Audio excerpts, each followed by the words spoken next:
কিন্তু আপনাকে সালাম দেওয়া লাগবে রাসূলের সুন্নাত তরিকা মোতাবেক সালাম বিনিময় করার পর আপনি তারপরে আলাপ আলোচনায় যাবেন, কনভার্সে চলে যাবেন। কিন্তু আজকে মুসলমান সুন্নাত মানি না, সুন্নাতকে মহব্বত করতে যায় না। বিশ্ব নবী বলেছেন, তুমি যদি আল্লাহ তাআলাকে পাইতে যাও আল্লাহর নবীকে মহব্বত করা লাগবে, আর আল্লাহর নবীকে যদি তুমি মহব্বত পাইতে যাও তাহলে রাসূলের সুন্নাতকে মহব্বত করা লাগবে। তার কারণ হলো বিশ্ব নবী বলেছেন, তারাকতু ফীকুম আমরাইন লান তাদিল্লু মা তামাসসাকতুম বিহিমা কিতাবাল্লাহ ওয়া সুন্নাত রাসূলি। হে সমস্ত উম্মতগুলো শুনে নাও, আমি বিদায় নিয়ে চলে যাব, তোমাদের মধ্যে দুইটা জিনিস রেখে গেলাম, একটা হলো আল্লাহর কোরআন, দ্বিতীয় নাম্বারটা হলো রাসূলের সুন্নাত। এই দুইটাকে অনুসরণ করো, তোমরা পথভ্রষ্ট হবে না। রাসূলকে ভালোবাসার নিদর্শন দেখিয়েছেন ওই সমস্ত সাহাবায়ে কেরাম। উসমান রাদিয়াল্লাহু তাআলা আনহু সেখানে গেলে সালাম বিনিময়ের পর হযরত ফাতেমাকে বলতেছেন যে আপনার আব্বা কিছু উপঢৌকন স্বরূপ আমাকে পাঠিয়েছেন, উপঢৌকন সহ আমাকে পাঠিয়েছেন। মুসলমান আল্লাহর কোরআন কেমন তারা মহব্বত করেছেন, রাসূলকে কেমন মহব্বত করেছেন, মুসলমান ভাই ভাইদেরকে মহব্বত করেছেন, ভালোবেসেছেন।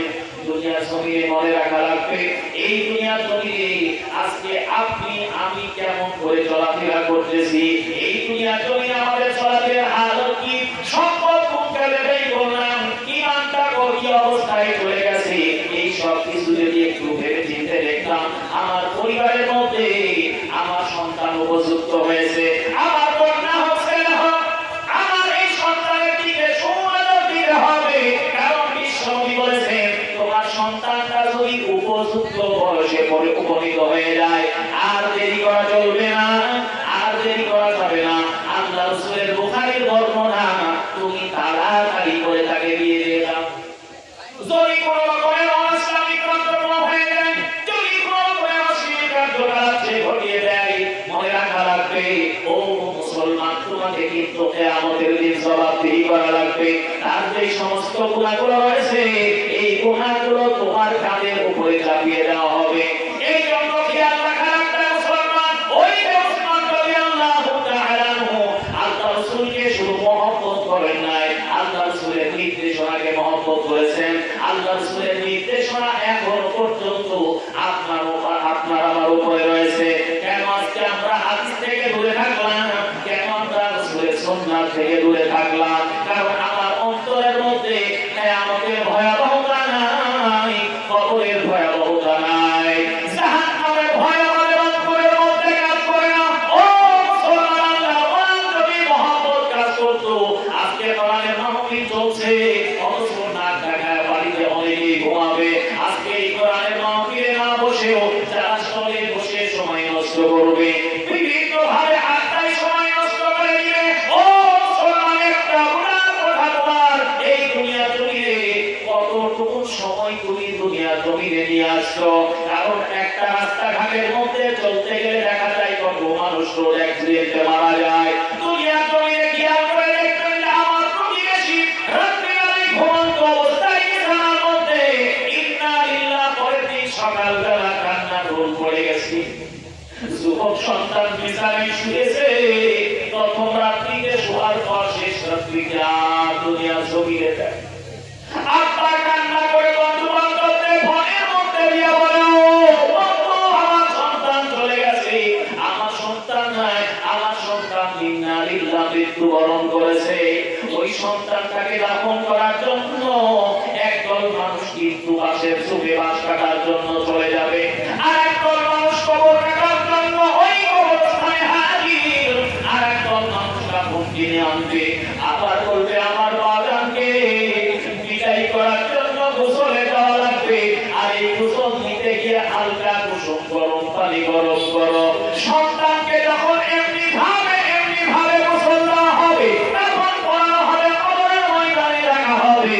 ও মুসলমান, খেয়াল করে দেখো আল্লাহ রাব্বুল আলামিনের কি একটা বিধান রয়েছে। ওই কবরস্থানে রাখার পর কেউ তোমার খবর নিবে না। ও মুসলমান, আল্লাহর কোরআন, ওই বন্ধু বান্ধবের কিন্তু আমার অভাব নাই। একটা বারের জন্য যদি, একটা দিনের জন্য যদি দেখা না হয়, আমার প্রান্তীয় বন্ধু একবার দুইবার পাঁচবার আমার ফোন না করে ফোন দেয়, কিন্তু ওই বন্ধু দুনিয়া জমিয়ে থাকবে, আমাকে কবরে রেখে আসার পর ওই বন্ধু কিন্তু আমাকে ফোন দিবে না। কেন তুমি আজকে বাবার দেখাও মুসলমান, কেন আজকে দুনিয়া জমিয়ে তুমি ঈমান হারা হয়ে চলো? এই জন্য রব্বুল আলামিন বলেন ওয়া মাকারু ওয়া মাকারাল্লাহু ওয়াল্লাহু খায়রুল ওয়াল্লাহু খায়রুল মাকিরিন।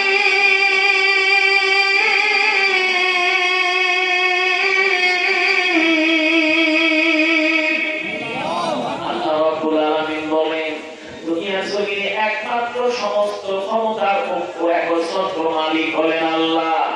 আল্লাহ তোমাকে দুনিয়াতে পাঠিয়েছেন যতটুকু হায়াত নিয়া। ও মুসলমান, কেন দুনিয়া জমিয়ে তুমি গর্ব করে চলো?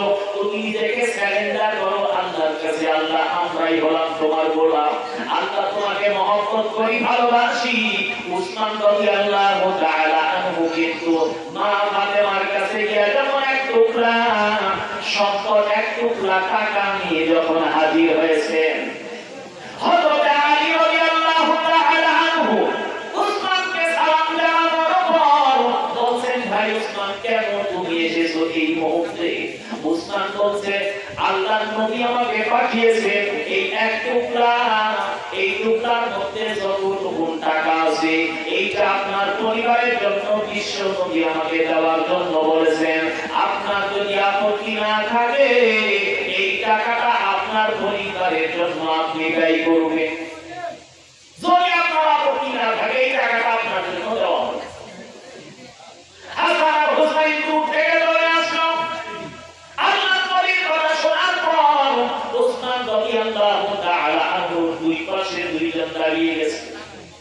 উসমান রাদিয়াল্লাহু তাআলা আনহুর হাতটা ধরার পর বলছেন, হে আল্লাহর রাসূলের সাহাবী, সমস্ত এলাকার মধ্যে সমস্ত প্রতিবেশীর ঘরে ছোট্ট ছোট্ট মাসুম বাচ্চাগুলো নতুন কাপড় পরিধান করেছে, কিন্তু আমরা এত অসহায় সন্তান, আমার পরিবারের মধ্যে এখন পর্যন্ত নতুন কাপড় আসে নাই।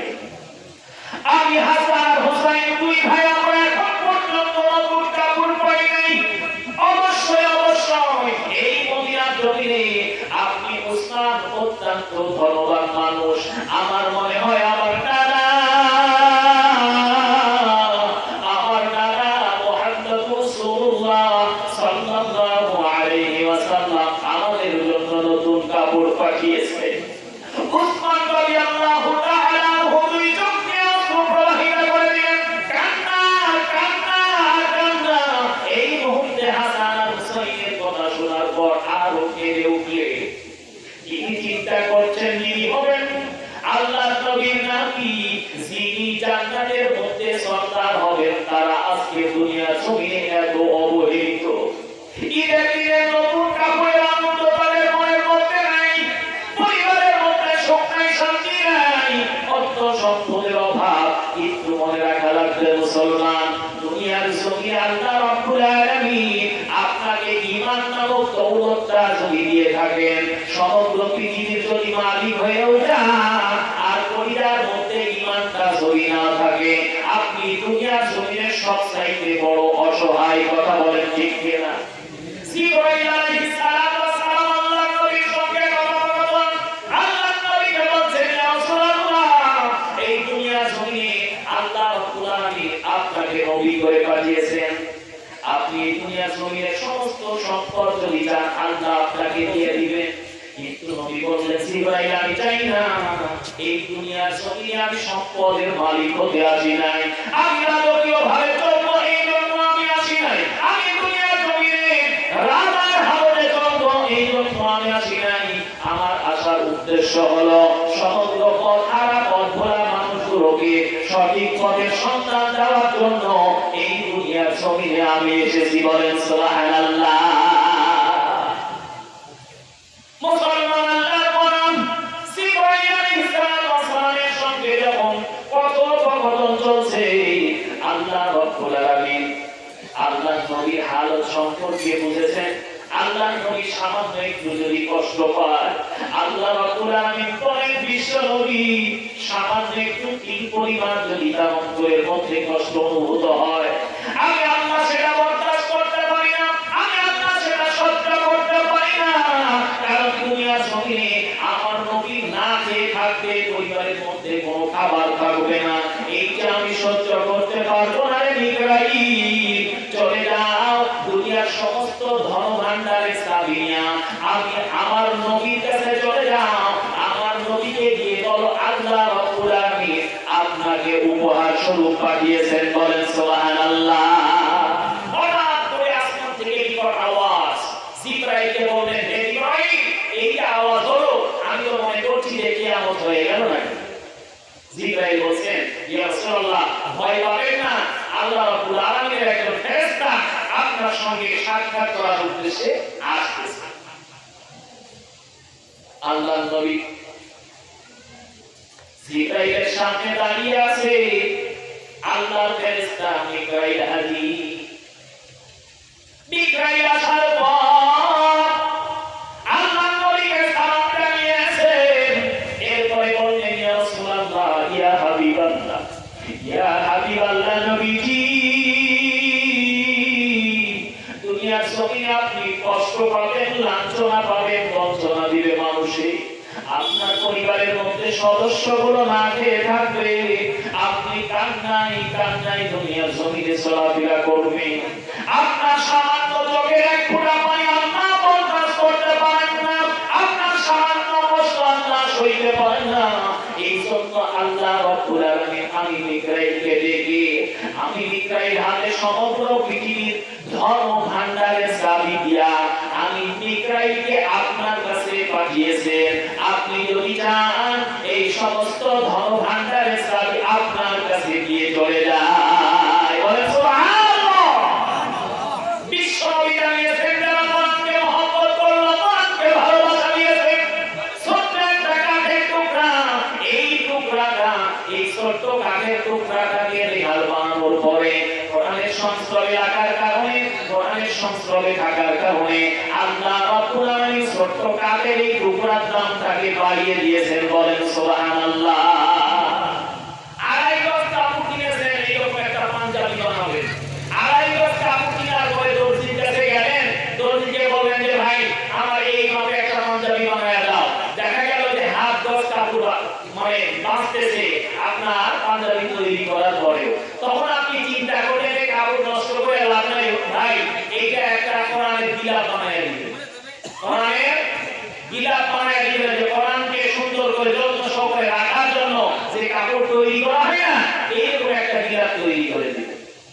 মুসলমান আল্লাহর গোলাম, আড়াই গজ কাপড় দোকান থেকে কিনে আনা হলো, পাঞ্জাবির জন্য আপনি কাপড় কিনেছেন, এই কাপড়টা তখনও কিন্তু পাঞ্জাবির কাপড় হিসেবে ব্যবহৃত হয়েছে। যখন পাঞ্জাবিটা কমপ্লিট হয়ে গেল মুসলমান, এই হাত গজ কাপড় যখন বেঁচেছে, এইটা যখন কোরআনের জন্য গিলাফ তৈরি করার জন্য আপনি কি দর্জিকে বলেছেন, এই গিলাফটা যখন তৈরি হয়ে গেল, এরপরে কোরআনের সংস্রবে নিয়ে আসার পর কোরআনটাকে রেখে যত্ন সহকারে যখন আপনি বাক্তার মধ্যে তুলে রাখলেন, মুসলমান আল্লাহ এই কাপড়টাকে এখন আর পাঞ্জাবি কাপড় রাখলেন না, বরং এই কাপড়টাকে কোরআনের গিলাফ হিসাবে ব্যবহার করায় দিয়েছেন।